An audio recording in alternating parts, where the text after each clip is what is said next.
ভালো হয় শুরু থেকে কাউন্সেলিং করে যদি আপনি একবার স্ট্রিক্টলি পর্দা মেনটেন করতে পারেন। তো আপনি যে অবস্থানটি গ্রহণ করছেন সেটি সঠিক। আত্মীয় স্বজন আসলে তাদের সামনে যাই না, কুশলাদি জিজ্ঞাসা, সামাজিকতা ইত্যাদির উদ্দেশ্যে মা জোর করে আমাকে তাদের সামনে পাঠায়। এখন আমার করণীয় কি? পর্দা এটা মেনটেন করা শরঈ দৃষ্টিকোণ থেকে ফরজ বা অপরিহার্য। এই অপরিহার্য বিধানটি পালনের ক্ষেত্রে সন্তানকে মা বাবার সহযোগিতা করা উচিত। দুর্ভাগ্যের বিষয়, অনেক মা বাবা আছেন সন্তানের এই দিনদারিতাকে রেসপেক্ট করেন না। একজন সন্তান তিনি আল্লাহর বিধান মতো চলতে চাচ্ছেন, তাকে সেখানে বাধা দেওয়া, তাকে তার গায়রে মাহরাম আত্মীয় স্বজনের সামনে যেতে বাধ্য করা বা জোরাজুরি করা, এটা মায়ের গুনাহ এবং অপরাধমূলক কাজ। আল্লাহর ভয়ে সেই কাজ থেকে তার দূরে সরে থাকা উচিত। সেই সাথে আপনাকে বলবো বোন, যিনি প্রশ্ন করেছেন, যে আপনি আপনার মাকে এই বিষয়গুলো বোঝানোর চেষ্টা করবেন যে সীমাবদ্ধতার জায়গাটা কোথায়। পাশাপাশি আপনাকে এটাও খেয়াল করতে হবে যে আত্মীয় স্বজন যারা আসে আপনার বাসায় বেড়াতে, সেই মানুষগুলো যাতে ভুল না বুঝে, অর্থাৎ আপনি তাদেরকে ইগনোর করছেন, অপমান করছেন, এমন কোনো বার্তা যেন তাদের কাছে না যায়, বরং আপনি সেদে আপনার জায়গা থেকে চেষ্টা করবেন তাদেরকে আস্থায় আনবার, যেন তারা আপনার প্রতি আস্থা রাখে, যে আপনি আসলে তাদেরকে মানে অ্যাজ এ আত্মীয় যে ভালোবাসা, গুরুত্ব দেওয়া, সেটা আপনি ঠিকই দিচ্ছেন বা করছেন, এটা যেন তাদের কাছে ক্লিয়ার থাকে এবং পরিষ্কার থাকে। সেজন্য আপনি পর্দার আড়াল থেকে তাদের খোঁজ খবর নিতে পারেন, অন্যদের মাধ্যমে খোঁজ খবর নিতে পারেন। প্রথম কথা, বিশেষ করে পরিবারে যদি একেবারে বেশি বোঝা হয়, তাহলে সেক্ষেত্রে আপনি পর্দার আড়াল থেকে না হলে জিজ্ঞেস করলেন, এরপর আস্তে আস্তে সেটিও করলেন, বাদ দিলেন। আর ভালো হয় শুরু থেকে কাউন্সেলিং করে যদি আপনি একবার স্ট্রিক্টলি পর্দা মেনটেন করতে পারেন।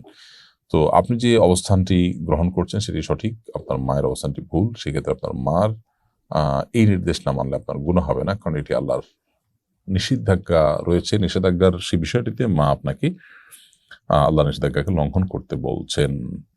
উভয়কেই সবর করতে হয়, উভয়কেই শুকর করতে হয়। জামাইটা যদি অমানুষ হয়, বউ সবর করবে, আর বউটা যদি অমানুষ হয়, জামাই সবর করবে। বউয়ের কিছু পেয়েছে ভালো, তাহলে জামাই শুকর আদায় করবে, আবার জামাই কিছু ভালো পাইছে, বউয়ের শুকর আদায় করবে। উভয়ের জন্য কমন এবং মিউচুয়াল যে আমল আছে, যেটার মধ্য দিয়ে দাম্পত্য জীবন সুখী হতে পারে, সুখময় হতে পারে, সেটা হলো সবর এবং শুকর। এর বাইরে আরো বহু আমল আছে, যে আমলগুলো স্বামী স্ত্রী একযোগে করতে পারেন। যেমন সন্তানদের লালন পালন ক্ষেত্রে দ্বীনী তারবিয়ত দেওয়া, আল্লাহ ভীরু মুত্তাকি মানুষ হিসেবে গড়ে তোলা, ইমানদার হিসাবে গড়ে তোলা।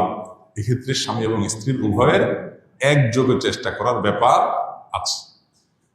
উপার্জন হালাল হওয়ার ক্ষেত্রে স্বামী স্ত্রী উভয়ের একযোগে আমল করার ব্যাপার আছে।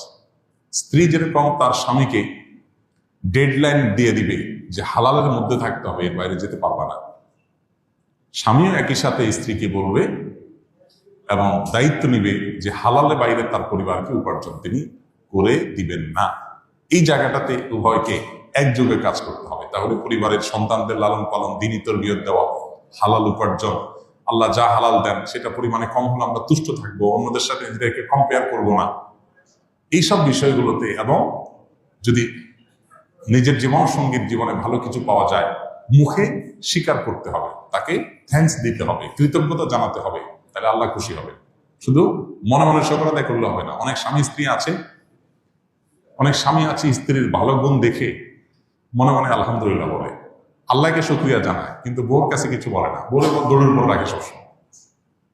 অনেকে মনে করে যে দৌড়ের উপর রাখলে মহিলা মানুষ সোজা থাকবে, প্রশংসা করলে মাথায় উঠবে, এরকম চিন্তা অনেকে করে। এটা ভুল।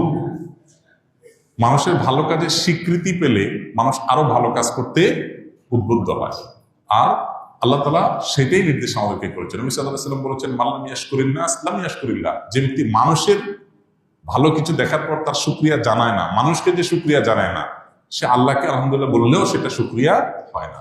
এই জন্য শুধু আল্লাহকে আলহামদুলিল্লাহ বললে হবে না, মানুষকেও স্বীকৃতি দিতে হবে। এটা স্ত্রীর বেলায় প্রযোজ্য, স্বামীর বেলায় প্রযোজ্য।